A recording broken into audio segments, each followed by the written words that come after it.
This may look like your standard Golf sport wagon, but it's unique. It comes with all-wheel drive. That's right, it's a 4Motion, new for 2017. And there's also a new model, the Alltrack. And coming up next, we're going to compare and contrast the two to let you know which one is right for you.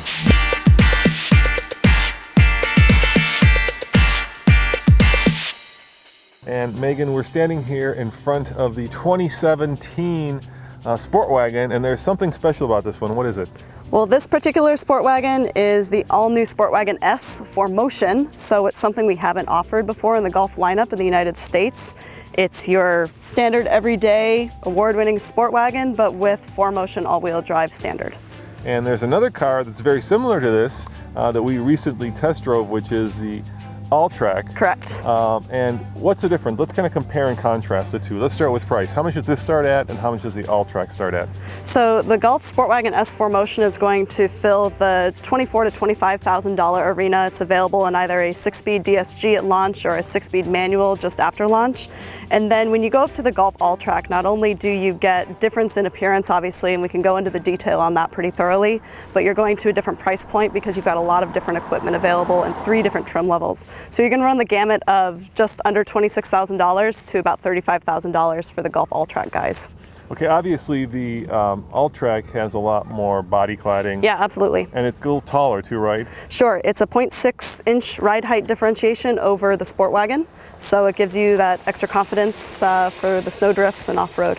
How about under the hood? Any difference? Completely the same under the hood between actually all Sportwagen models, whether it's front-wheel drive or 4Motion, as well as the Alltrack, EA888 1.8 TSI. Same power outputs among all 3 vehicles, 170 horsepower and then 199 pound-feet of torque. And I'm sure there's a difference in tires, right? These are probably a little bit smaller than the Alltrack. Yeah, that's a good point actually. So the Alltrack has standard either 17-inch alloys or 18-inch alloys depending on the trim, but the Sportwagen S 4Motion has these 16-inch Toronto alloy wheels. And of course, sunroof, right? Right. The Sportwagen doesn't have that huge panoramic sunroof. Yeah, the Alltrack is unique in that compared to the Sportwagen S 4Motion, and that the Alltrack SE and SEL feature standard the panoramic sunroof. But do note that on the front-wheel drive version of the Sportwagen, in the SE and SEL trim, they feature the panoramic sunroof as well. All right, so tell me, who do you see the buyer for this car versus the buyer for the Alltrack? Yeah, that's a good question. So the Sportwagen S 4Motion is more of Volkswagen's entry level to 4Motion capability in the lineup because it's a sub $25,000 vehicle. It's more for the price-conscious customer who still wants the peace of mind of all-wheel drive, but still wants the load-carrying capability and the drivability of a wagon, but doesn't want to sacrifice the peace of mind of all-wheel drive. They don't want to go into the 30,000 neighborhood, and they want something that maybe just looks a little more subtle. The Alltrack customer, by contrast, they're maybe looking for something a little bit more obvious, that it's an off-road type vehicle, that it has some nice exterior differentiation that really says this is an Alltrack, this is a little bit different than your standard everyday Sportwagen, and it still has the great 4Motion all-wheel drive and all the great capabilities of a wagon. All right, now you call yourself a car guy. Yeah. All right. Yeah. All right, car guy. What's your favorite Volkswagen in the product line today? I'm going to make it in hard. the current in the current product line. Well, fortunately, I get to be part of the portfolio management for that exact vehicle, and it's the GTI. Okay. Yeah. Not the R. The R is absolutely right there at the top of my list as well, but there's something for me that makes the GTI just perfect. Okay, and if you had to choose between this one and the Alltrack, which one would you go for? Well, for me, I'm a very feature-driven buyer. Yeah. I also love the cladding and the exterior differentiation of the Alltrack. So for me, I would definitely go for an Alltrack. Now, when we did the review, basically people said it was a Volkswagen version of the Audi Allroader. Is that true or is that not true? I don't find that to be true. It's cool that both brands have their own off-road wagon style of vehicle. The Allroad occupies a really cool niche. It's priced obviously very differently than the Alltrack. The engines are different, the customers are different, but they both fill a really unique hole in each model's line or in each brand's lineup for sure. All right, and what have we not talked about? Are there any other features that you can get in this that you can't get in the other vehicle or vice versa? Well, first of all, the standard 4Motion in Alltrack is huge, but there's an off-road mode feature that's found in the driving mode selection. I tried that. It actually works. Yeah, did you use that when you were on the off-road track yesterday? Yeah, you know, I did 2 runs. The first one I did without it activated, going up this little kind of let's face it, you guys wouldn't design a course we couldn't go up, right? True. But it was kind of this this hilly course, and without it, there was a lot of wheel spin, and the car seemed a little hesitant, but it made it up. But Right. there was some drama there, and then with it, it was just like, boom, just no problem, no worries, Yep. no sweat.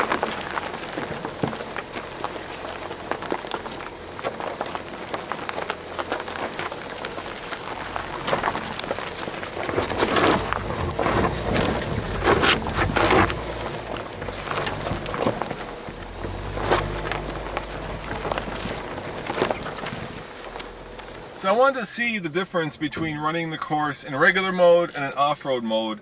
And that time I just ran it in off-road mode, and it does make a big difference. The system really does work.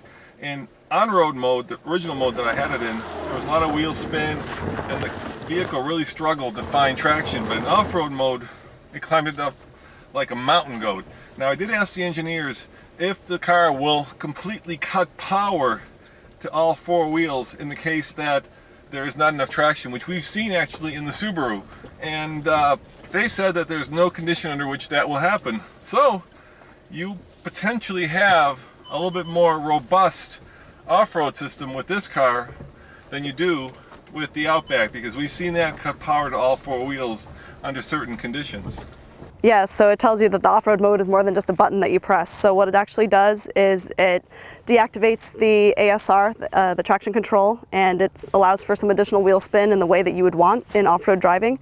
It also changes the parameters of the ABS system, allowing the ABS to brake each wheel individually as needed. So you essentially create like little chocks of dirt or whatever off-road material you're on to help create additional traction. But the biggest feature of the off-road mode is the hill descent assist, which activates either automatically or manually. Yeah, did you experience it on the final incline of the off-road course? Yeah, it works really well, very confidence inspiring. Yeah, it's great because it actuates the braking of the vehicle automatically. So as the driver on the off-road course, all you need to do is steer so that you don't, go off the course or go into any deep ruts. Downhill descent control. So let me make sure I'm in the right mode. Yep, I'm in off-road mode. Here we go. Turns off the traction control, interesting, and now I've got my foot off of the brake and the car is doing all the braking for me, which is cool. Yeah, look at that. Works like a charm.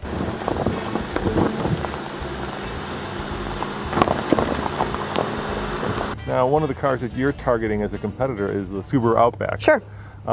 People, when we did our review, said that this is actually more of a Crosstrek XV competitor because of the size difference. Yeah. Why did you pick the Outback? We looked at the Outback from pure numbers. I mean, the Outback does huge numbers. It's a really popular vehicle. Its numbers have been growing over the past several years. And the Sportwagen 4Motion as well as the Alltrack, they're both a little bit bigger than the Crosstrek. So it's somewhat of a segment of itself in between both the Crosstrek XV and the Outback. When we look, however, at the buyer demographics of Outback, it really matches what we're targeting with the Alltrack in terms of what they're looking for, what they do in their lives, what their activities are, and what's important to them. Yep. So we're really looking at Outback, number one, but we expect to see some cross-shopping with Crosstrek as well. Now, of course, the biggest difference is that the Outback has a CVT. Right. And you guys have a dual clutch. Yeah. 6-speed and, of course, a manual 6-speed. And the all-wheel drive system is Halodex, right? It is. And how does it appropriate power? How does that work? This is basically a front-wheel drive car. Essentially it is, yeah. And we find that having a vehicle that handles like a front-wheel drive car is really pleasant when you're in like low-speed maneuvers such as parking, etc. Having 90% of the power split to the front it gives the driver a nice peace of mind, but at the same time they're looking for the safety of all-wheel drive. And the Halodex differential can actuate up to 50% of the drive torque to the rear axle. It uses an electrohydraulically controlled multi-plate clutch with a reciprocating piston pump to change the way the pressure is allocated to... I can't say reciprocating piston pumps. I'm impressed that you just... Boom, Thanks, Roman. I'm like, whoa, where did that come from? Yeah, and at the end of the day, it's really all about getting the power to the axle where it needs to go as quickly as possible to reduce loss of traction. Have I forgotten to ask anything that I should have asked? Have you forgotten to ask? You forgot to ask, when is the car going to be out for our customers to buy it, and when is the manual transmission coming out for the car? Megan, when is the car going to be out and when is the manual transmission going to be out? Great question. So we're looking at mid-October for the vehicle to be on sale at every dealership in the United States. Our dealers are super excited about this car. It's our major product launch for 2016. And the manual transmission will be available on the S and SE trims of Alltrack, as well as the Golf Sportwagen S 4Motion beginning in first quarter of 2017. Well, there you have it, guys. You know, all-wheel drive is red hot right now, and Volkswagen has just entered the fray with 2 new cars. You know, you should have had this 5 years ago. Hey, you know what? I'm glad that it's here.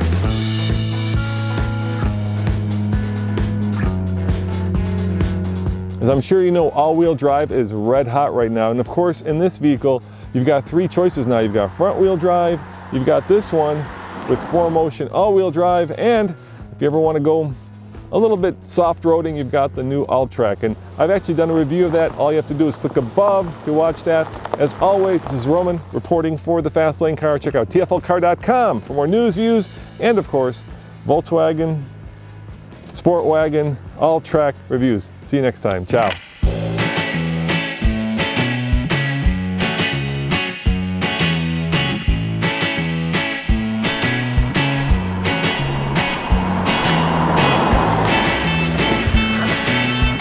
For all of you VW fans who've always longed for a lifted, ruggedized, all-wheel drive Golf station wagon, well, here it is, the 2017 Golf Alltrack. And coming up next, that's right, we're going to take it on-road, and we're going to take it off-road, and we're going to review it.